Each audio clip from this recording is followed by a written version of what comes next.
Sometimes on this journey, I get lost in my mistakes.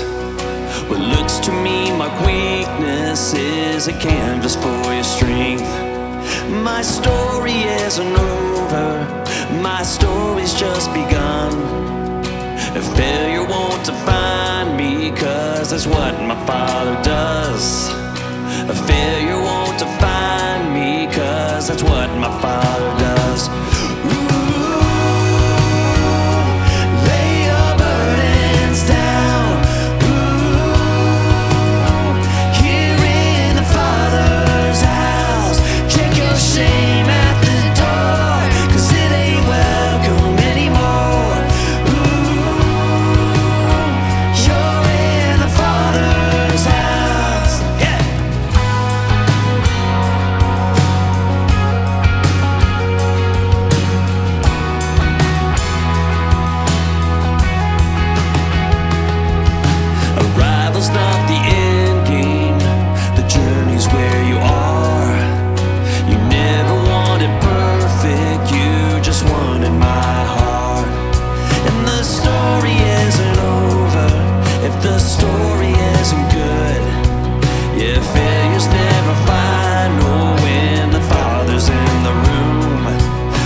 Come home, the helpless find hope.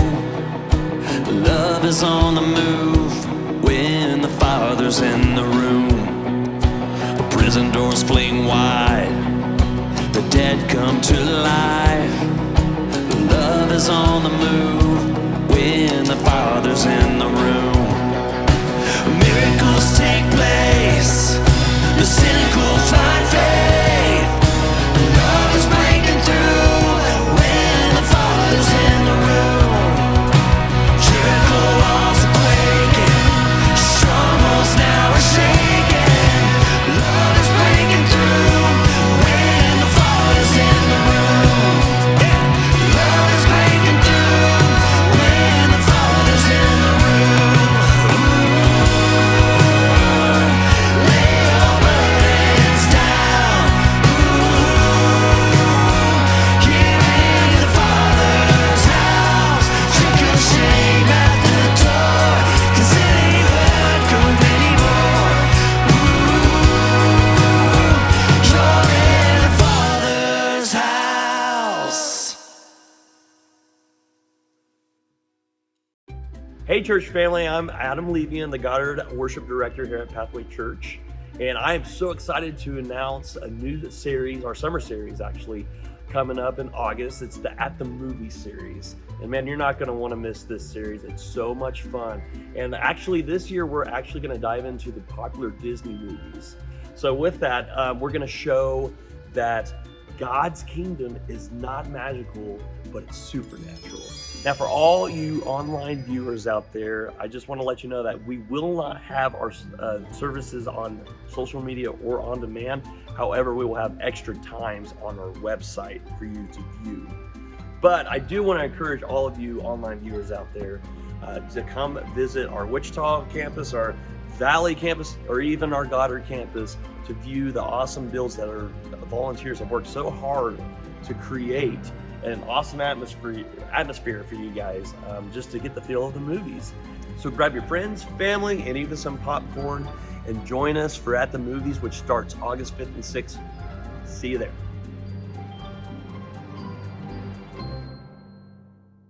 Hey, online church family, we are so glad that you're joining us today as we continue our series called Courage.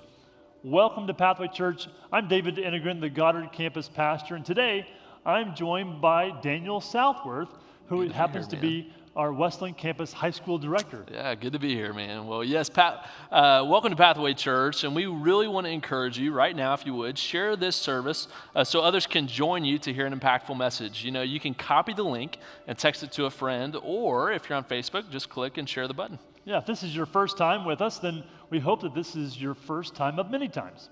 If you're new, then you are at the right place. No matter where you are in your faith, this is a great place to connect with Jesus and others. You know, if you're new to Pathway, then let us give you a free coffee from Starbucks on us. Just text the word new to the number on the screen, and we'll send you a digital gift card that you can use on your next trip to Starbucks. Yeah, when we say new, we mean that this could be your first time watching, or it might be that you've been watching for several weeks or even months, but our online team hasn't had a chance yet to meet you. So we would love to get to meet you, and that starts by you texting the word new to the number on the screen. We would love to get a chance to pray for you as well, and we believe that God knows you, and He loves you, and He's willing to listen to your requests, and He's really able to answer them. To allow us to pray for you, just go to the website on the screen below, and it will take you to our online prayer wall. There you can submit a request so that we can pray and others can read them and pray for you as well. We'd also encourage you to go there and pray for other people who share requests on the wall. Make it interactive. Let's be known as a church that prays for each other. Yeah. You know, as we come to our generosity moment, we want to share a story with you from a longtime Pathway Global Outreach partner, the India Gospel League. You know, for over 25 years, because of your generosity, Pathway has helped plant more than 90,000 churches and provided education and school supplies, vocational skills, and even chickens or goats to a rural Indian family. There we go, chickens and goats. Now we're talking. Now, man. we want to share one specific story we have recently learned about. It's Chilami was just 15 years old when she was forced to marry her uncle. Now, this horrific scenario happens all too often in India. Girls like Chilami are sold off into marriage and have no say in the matter. But you know, after 1 year of marriage, her husband abandoned her and their baby, and she received no help from her parents. Because of your support, IGL was able to show her the love of Jesus while encouraging her to apply to Sharon Community College. Yeah, she was able to get into school and start taking classes. And soon, she was on her way and working toward a nursing degree. And with this opportunity, she gained the confidence to face her challenges, take care of her baby, and even make a better path for their lives as a whole. She also felt deeply in her heart that she could be a voice for other girls with similar hardships. That's so cool, man. Well, the India Gospel League wants to thank you for your continued partnership with Pathway and supporting these families. So let's get ready for a message from our Westlink campus pastor, Todd Hutchison, as we continue our series called Courage. So right now, if you would, feel free to open up the Pathway Church app, click on the weekly guide, and follow along with the message notes. Here we go.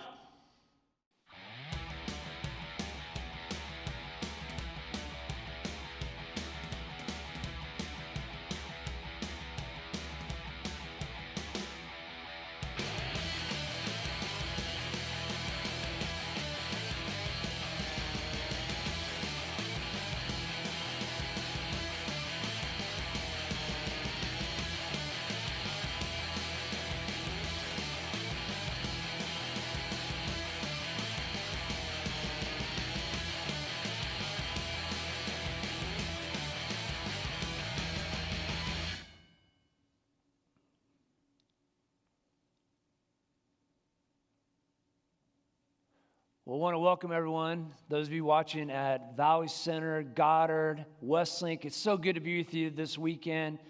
Man, we're going to continue diving in our series, Courage. And I was thinking about courage and about times that I've displayed in my life, and one actually happened about 8 years ago. About 8 years ago, I decided that I was going to lay hardwood floors in our home. Now, I had never taken on a project like this before. I was a little, worried about it, but I had a friend that said, hey man, I'll get you started. It's really not that hard. Once you get going, it goes well. And honestly, me and my friend, we started on this, and it wasn't like a mud room. I decided I was going to do like 800 square feet. So we decided we were going to go big, and we began to lay it, and I began to kind of get the groove of it, figure out how to do it. And I have to say, after I was done, I was like, man, this is awesome. It looked good. I was proud. It's been awesome to walk in on your floors and go, I did this. This was good. But something happened. Just recently, by recent I would say over the last couple years, I've had a space in the floor that has come away from the seam. It's about a half-inch gap, and it would be awesome. If you know anything about wood, it shrinks, it takes, it gives. It would be awesome if it was somewhere over where no one would see it, but it's right there in the entryway to the kitchen, And I've stopped noticing. I really don't care. I did the floors like I did my part. This is something that I can't control. But Sarah still notices it. And so she's like, hey, why don't you knock that out? Let's pull that. And I try to pull it back together. That's the easiest way. Wouldn't work. And so then it happened really about the morning of the 4th of July. I'm sure that was the day. I decided I'm going to tackle this real quick. We had a lot of festivities planned for the day. And I thought, I'll just get up. I'll do this. And so I dug in. I began working on it. And about 5 hours later, I still had this half-inch gap in my floor. And I was just kind of like, I guess the easiest way to say it is there were some obstacles that came, about as I was trying to pull it back together. It just didn't work like I had planned on it working. Isn't it funny that obstacles still surprise us when they happen? It's like we don't think this is going to take place in our life. We get shocked by it. But we have obstacles all the time, don't we? I mean, some of them are annoying, some of them are big. There's times that we jump in the car and we're 10 minutes late for a meeting, and inevitably what's wrong? The car needs gas. That annoying light, you're like, I thought I put gas in it. We have times where we have an ingredient or something we need from the store, and we go to the store, and inevitably, what are they? They're out of that item. And then you go to the next store, and they don't have it. You're like, does anyone carry this anymore? And what you thought was going to take 15 minutes, it's 2 hours. We have these things that go on all the time around us, these little annoying things. I can remember one time Sarah and I were trying to catch a flight. We were late. We were living in Topeka. We pulled into KCI, and we reached back. Gracie's with us, our firstborn, to grab her. We're on, like a mad rush, and I reach around, and she had a diaper blowout right there. I'm like, man, we're going to miss this flight. I mean, there's those type of annoying things, those little things that just can kind of take away a little bit of your energy or a burden of your time. And then there's the ones that really matter. Let's be honest, there's some things that we face as obstacles in life that are just bumps in the road, and then there are those things that shake you to the core of your foundation. And some of you have experienced things like this or are experiencing these. Like when you're waiting in a waiting room for test results. You're just kind of waiting, you're on edge, you're not sure. And some of you are dealing with things like the loss of a loved one. And you go to the table again for that meal, and they're not there with you any longer. And these obstacles, man, they can feel like they're going to swallow you up. They're difficult, they're hard. Regardless of our obstacles, I want to say this about them today. I believe we've bought into a lie in life. And the lie is this: if we do the right things, life will be easier. Now, I think we've bought in this. We feel like if I'll just do the right things, if I'm a good person even, then good things will happen. What does the world call this? The world calls this karma. The idea that if I do the right thing, if I'm good to others, then good things will happen to me. Good will come around. And I want to caution us as Jesus followers, because I think we've bought into this lie a little bit. We've started to believe that if we just make sure our I is dotted, our T is crossed, we're living in a way that is pleasing to God, then somehow life will just get easier. We won't have to deal with difficult situations. These obstacles, man, they'll kind of part for us. We won't have to go through them. I have a good friend, a close friend, who has been following Jesus for 30 years. She has been such a good example to me as a mother in the way she's led her family. She has done so much in our community. She's done so much in our church, just serve. She's ready to do whatever is asked of her. And she's actually right now going through the most difficult obstacle I think anyone could endure in life. And she said to me the other day as we were talking, she said, Todd, I want to tell you something. I never knew I believed in a prosperity gospel until now. And I have to be honest, when I heard her say these words to me, I was kind of taken back. I had to really process that for a moment. What she was saying to me, Todd, is we really have this belief as Jesus followers that when we start following Jesus, we make a deal. If I follow you, Jesus, then you'll give me what I want, and my life, once again, won't be difficult. I won't have to experience suffering. We kind of think that's for other people. That's not for those that are pursuing Jesus. And when we think of a prosperity gospel, we think about private jets and million-dollar homes. We're not talking about that. Those people need to get a grip. We're talking about we expect to have our health. We want our kids to make the right decisions. We want that promotion that we've earned at work. We want financial security. We want cars that don't break down. We want floors that don't move. And we start believing this stuff like this is the way life goes. And here's the challenge. When that lie begins to seep into our lives, what happens is when obstacles come, we get kind of perplexed. We get confused. And we begin to question God. God, you're not living up to your end of the deal here. We made this deal, God. The Israelites, they felt the same way. That they felt like really life had been hard as they were entering the promised land, and much of it had been things that they had done to create these hardships, but also some of them were questioning God, like, God, what is the purpose? You told us about this land. But just last week, Christian, he began to teach us that as the Israelites crossed the Jordan River, that God told them that he wanted them to create a monument, a structure, so they could go back to their children and their children's children, and they could continue to bring them to this monument and say, this is where God was faithful. This is the place and time right here where God showed his faithfulness to us. And I think this is so important for us. These ideas of having these monuments or these milestones in our life, and I love that teaching. And so here we are in our story today. We have the Israelites cross the Jordan River on the eastern border of the territory of the Promised Land. And this is the Promised Land that the two spies who had amongst the 12 said, it's good, it's good, it's good. We got to go. That they had told the people about it. And the other 10 are like, I don't know. There's lots of obstacles there. I'm not sure we have what it takes. And we find that there are even these great cities like Jericho, where actually the spies were hid by a prostitute named Rahab so they wouldn't be captured. But this is the Promised Land that they're at now, and they're waiting. That they're beginning to see that God has created this opportunity for them to come and possess this land.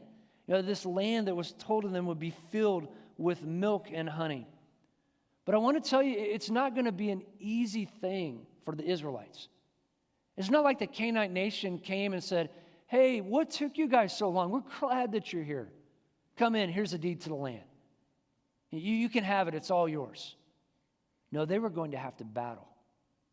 They weren't just going to possess the land, they were going to have to battle for the land. And I believe this. Their promise came with a battle, and yours probably will too.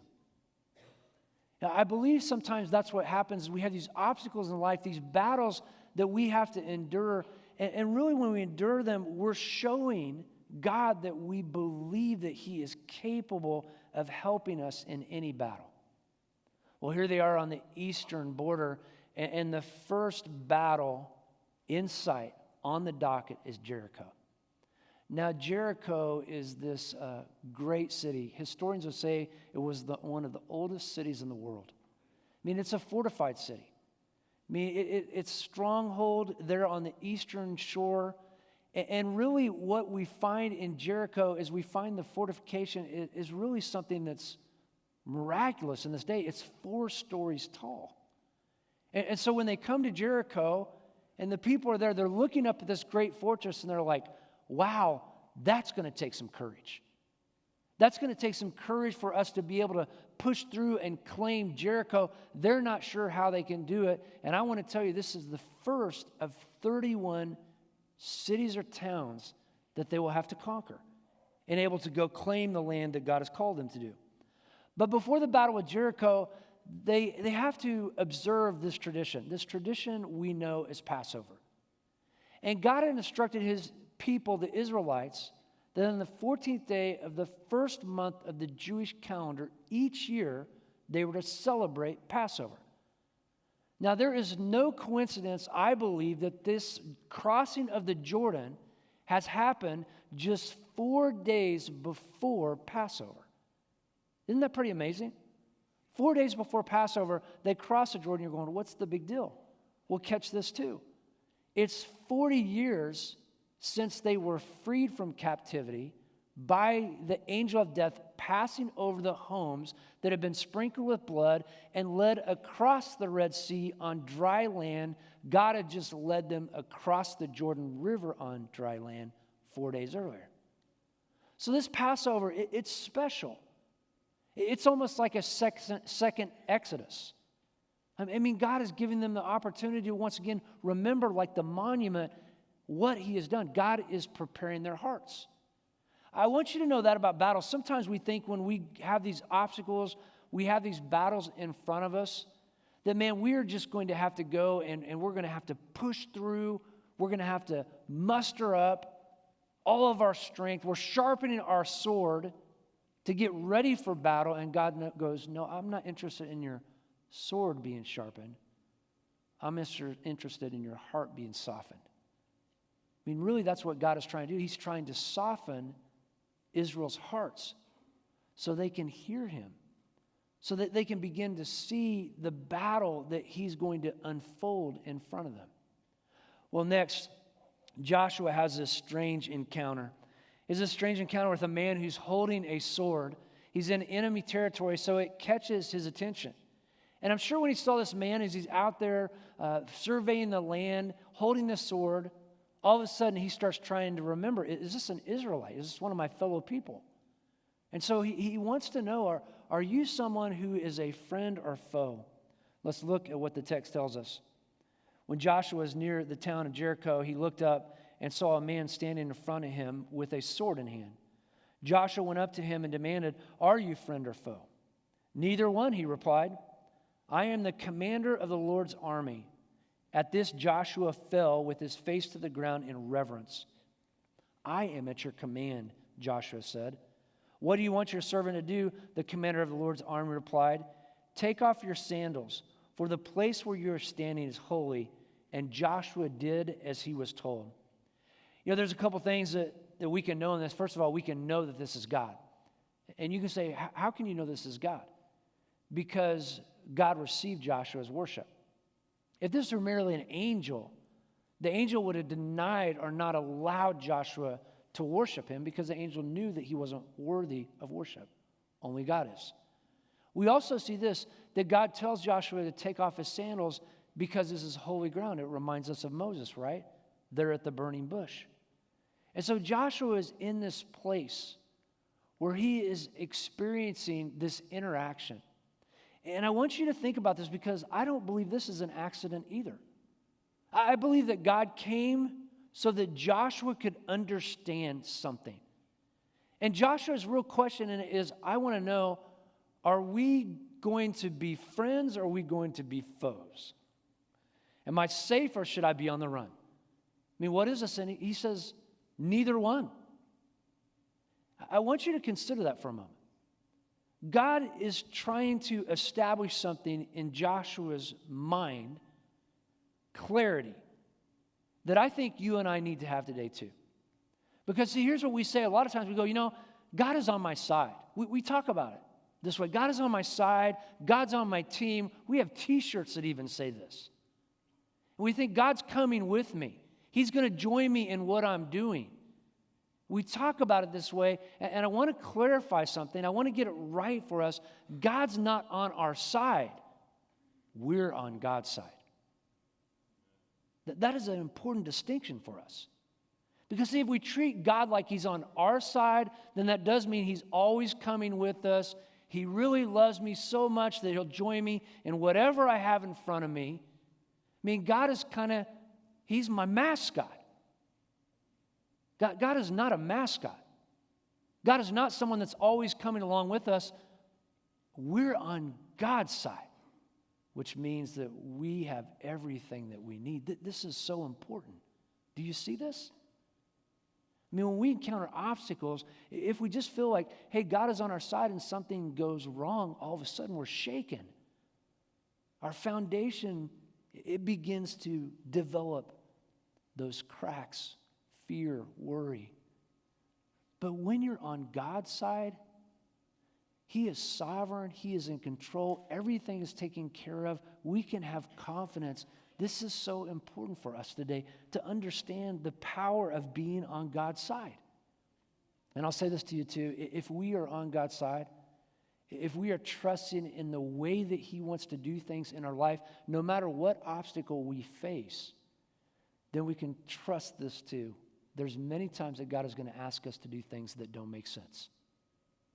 When we're learning to obey, when we're learning to follow God, he's going to ask us to do things sometimes that don't make sense, like the Battle of Jericho. You know, at the beginning of Jericho, you see there in Joshua 6 that they've decided that the Israelites are a force that they really don't want to fight. They have Katie barred the door. They aren't letting anyone out of the city, into the city. They realize that God is doing something. They may not be sure, but they're a little concerned. And God begins to unfold in chapter 6 this game plan for battling Jericho.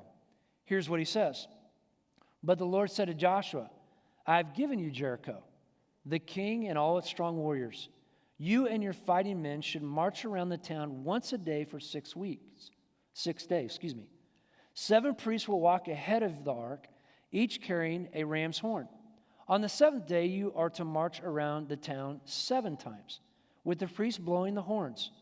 When you hear the priests give one long blast on the ram's horns, have all the people shout as loud as they can. Then the walls of the town will collapse and the people can charge straight into the town. Now, how many of you would have liked to receive this instruction? You're the general. I mean, I'm listening. Okay, here's God. Here's the deal, Todd. I want you to get the bravest warriors you have. I'm talking about, I want the men that are the buffest, strongest. You're ready to go to battle with them, right? I'm like, yeah, this is sounding good. I'm in. And then God says, and then I want you to find a bunch of pastors. And I want you to find a bunch of pastors, and I want you to put them up in front of the warriors and give them some horns. I'm like, horns? What? We're blowing horns? You know, and God says, you know, we're going to walk around the city one time a day for 6 days, and on the 7th day, we're going to walk around it 7 times. I'm going, Lord, I'm not sure the pastors can walk around that city 7 times. I've seen some of them. I'm not sure they can do it. And then everybody's supposed to shout like, hey, what's up? And then the walls come down. I'm like, this is the craziest plan I've ever heard in my life. But this is God, right? I mean, God is going to ask us sometimes to do things that are so unconventional, so wild. He's going to ask us to trust in ways that we are going to have to be willing to trust. And the one thing I love about God, too, is, man, there's always this epic battle, but God is always at work in so many different ways. Like his goodness, his kindness, and his grace, it goes all over the place. You know, we're there to watch the battle, but God, in the midst of chapter 6, reminds the Israelites of a promise they made. They made a promise to a prostitute, Rahab, when she hid them. And God hasn't forgotten. Look at what he says. He says, meanwhile, Joshua said to the 2 spies after receiving this from God, keep your promise. Go to the prostitute's house and bring her out along with all her family. The men who had been spies went in and brought out Rahab, her father, mother, brothers, and all the other relatives who were with her. They moved her whole family to a safe place near the camp of Israel. So Joshua spared Rahab the prostitute and her relatives who were with her in the house, because she had hidden the spies Joshua sent to Jericho. And she lives among the Israelites to this day. It's easy to read, once again, this crazy story of the Battle of Joshua and Jericho and see it kind of unfold and go, man, that is such an epic battle, and forget about Rahab. And forget about what God was doing. And for those of you who have been in the church a long time, you know that Rahab is in the lineage of Jesus. She's in the family tree. And God is providing for someone that he promised. But I think there's a lesson for us too in this. I want you to think about whatever battle you're facing. I mean, those difficult, those hard battles in life. And I want to ask you this question. Have you ever considered that your obstacle that you're having could be the path to someone else's salvation?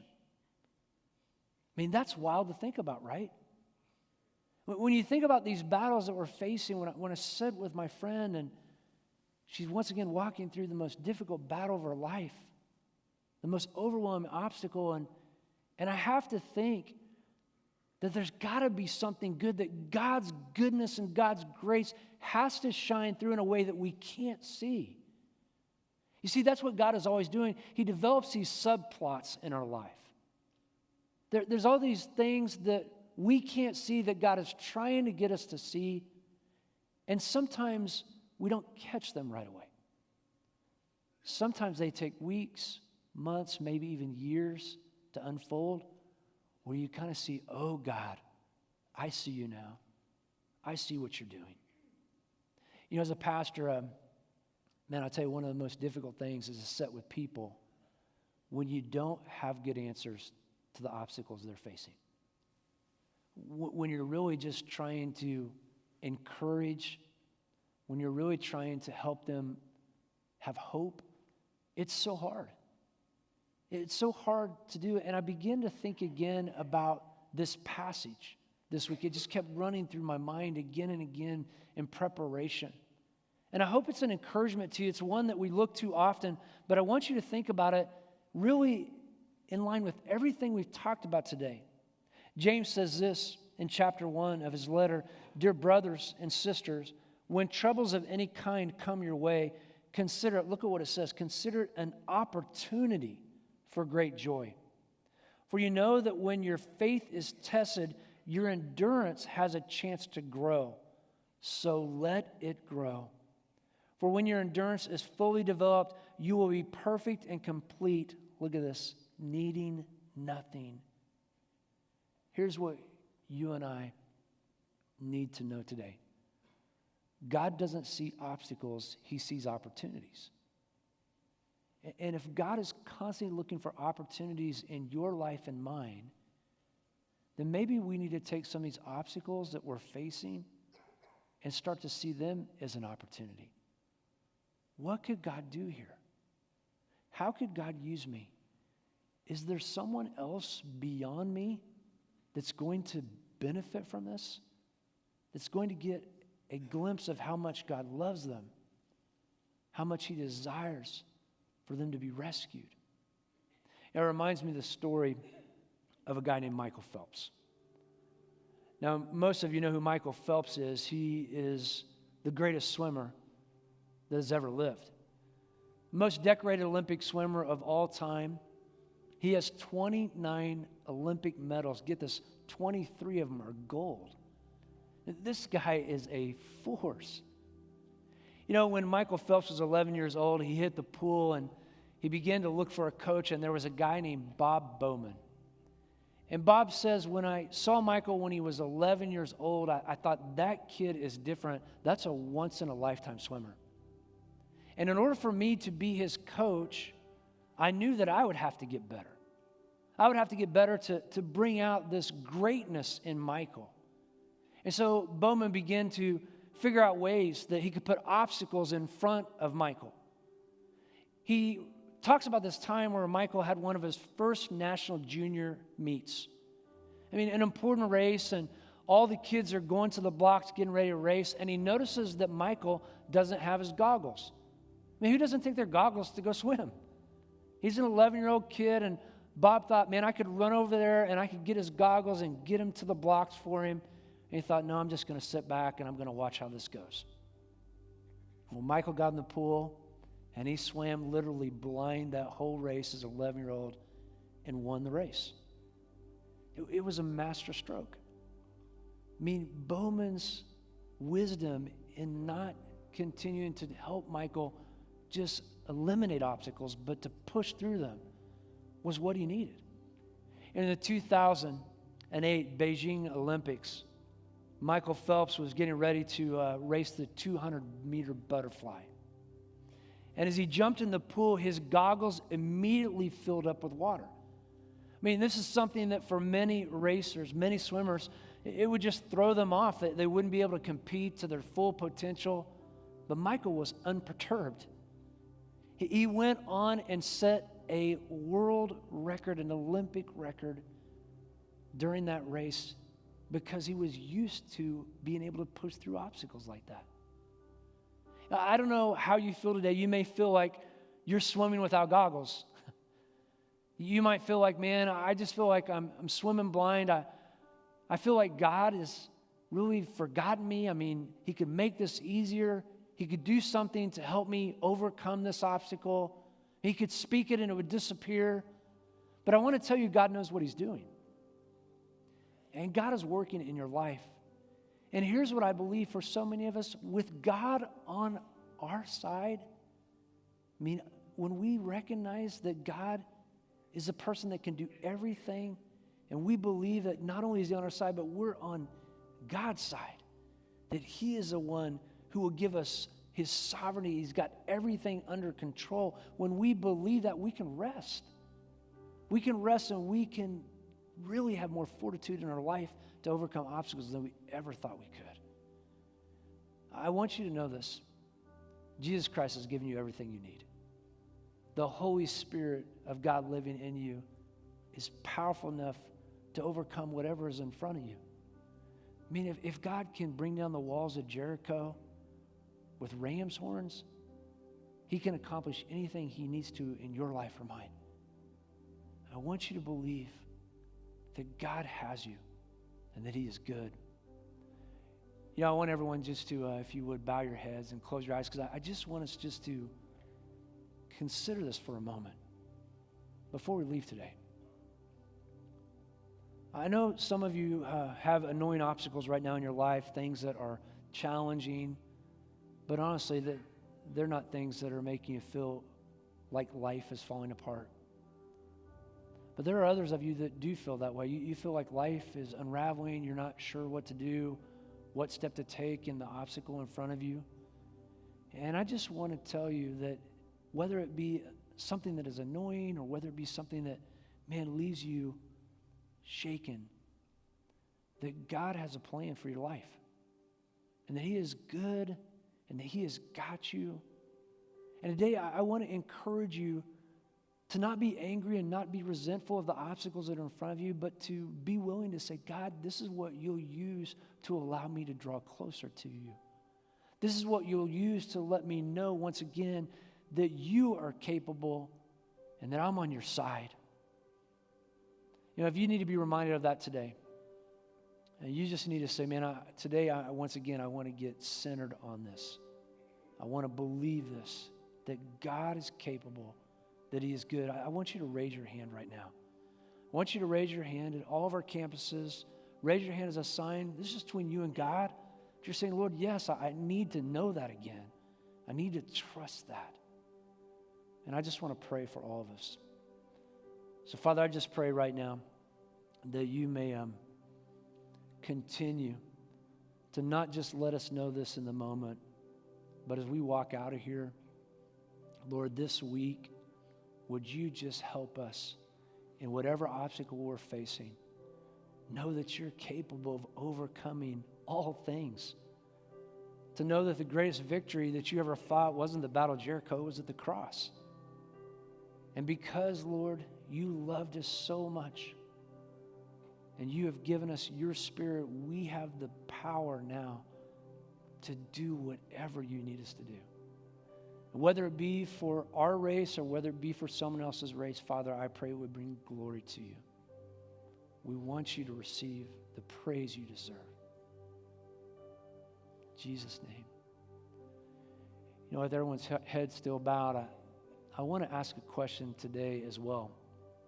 I've been thinking about this. I want to know, are you the obstacle? Are you the obstacle to allowing Jesus to come in and rescue you, to save you?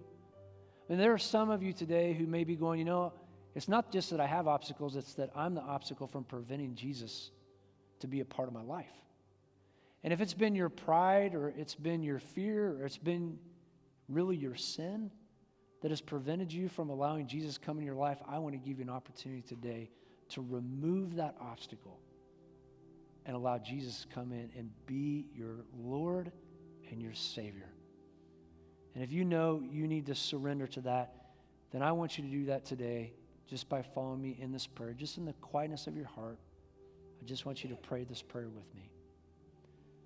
Jesus, I acknowledge that yes, I am the obstacle, and that I have been limiting you from coming in and rescuing me. And I want to give that up today. I want to confess that. I want to be changed. I want to know you. And so, Jesus, I just pray that you would come in and forgive me for my sins, that you would allow me to experience your grace. And Lord, as much as I know it in this moment, I want you to come in and lead me.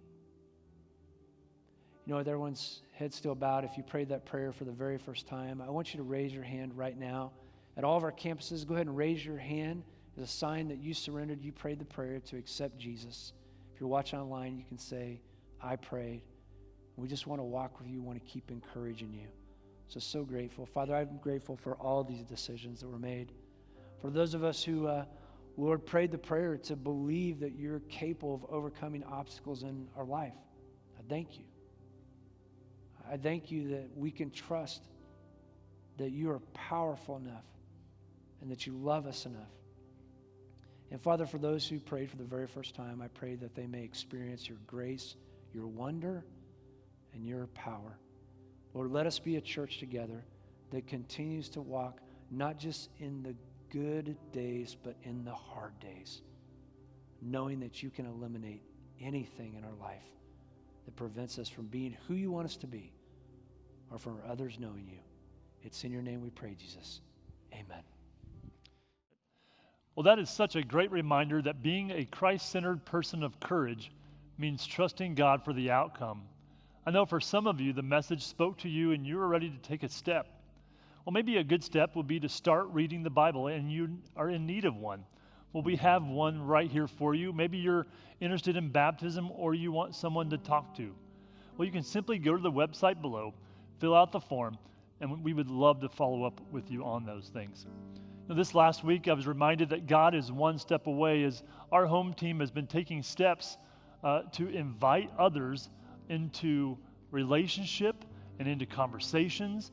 And so I had some neighbors walk by, and my wife and I had an opportunity to engage in conversation, and it even ended up inviting them, 2 different families, over to our house for supper one night. We haven't quite had it yet. We're still figuring out calendars and schedules, but we're just trusting God for the outcome of that conversation and of the moment that we were able to have with some of our neighbors.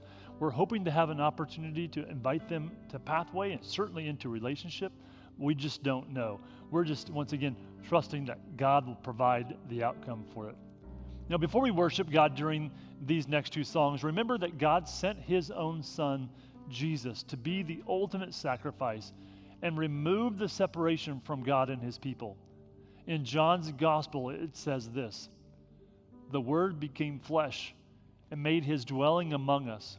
We've seen his glory, the glory of the one and only Son, who came from the Father, full of grace and truth." He sent Jesus to dwell among us so we could see and understand who God is and the grace and love that he has for us. Jesus would die on the cross for our sins and break the separation created by our sin so that we could live in full relationship with God. The Bible tells us the moment Jesus died on the cross, that the curtain in the temple that separated the most holy place ripped apart, symbolizing there was no longer anything that could separate God from his people. Seek God's love and grace during these next two songs. Here we go.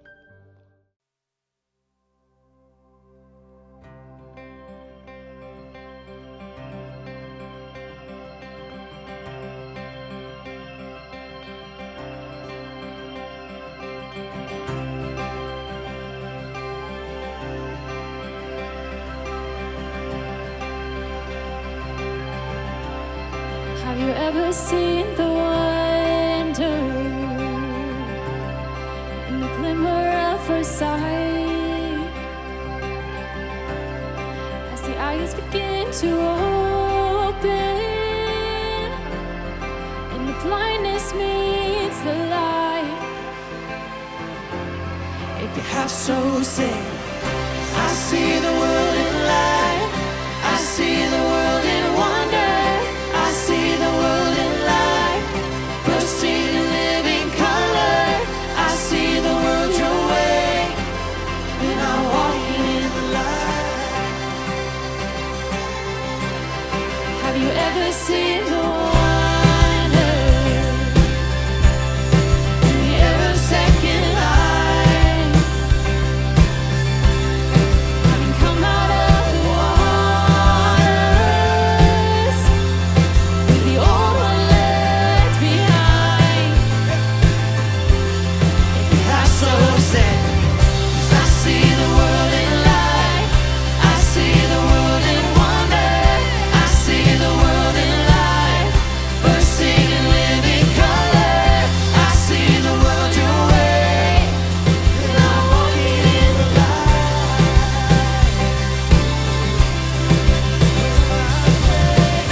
I see the world in grace. I see the world in God's love. I see the world your way, and I'm walking in the light.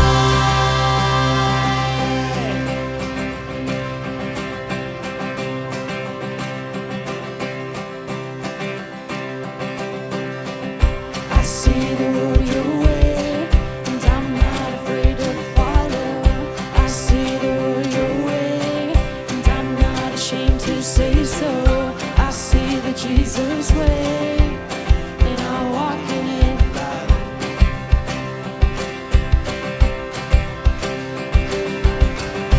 I see the world in light. I see the world in wonder.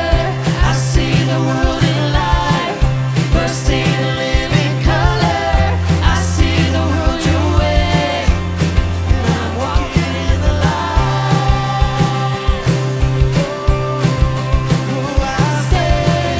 I see the world in grace. I see the world in God's love. I see the world your way, and I'm walking in the light. I'm walking in the wonder, wonder in the wild, turning wilderness to wonder. I'm so sad. I see the world in love. I see the world in freedom. I see the Jesus way. You're the wonder in the wild.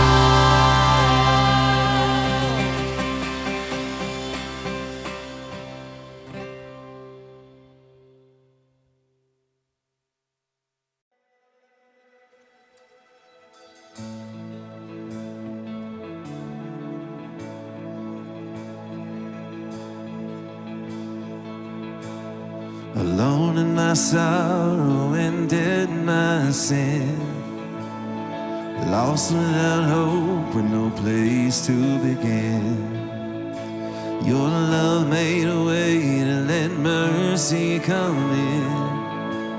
When death was arrested and my life began, ash was redeemed, only beauty remained. And my orphan heart was given a name.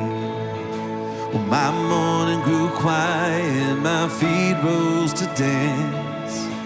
when death was arrested and my life began. Oh, your grace so free washes over me. You have made me new, now life begins with you. 'Cause it's your endless love pouring down on us. You have made us new, now life begins with you. Released from my chains, I'm a prisoner no more. My shame was a ransom he faithfully bore. When he canceled my debt and he called me his friend. When death was arrested and my life began. Oh, your grace so free washes over me. You have made me new, now life begins with you. 'Cause it's your endless love pouring down on us.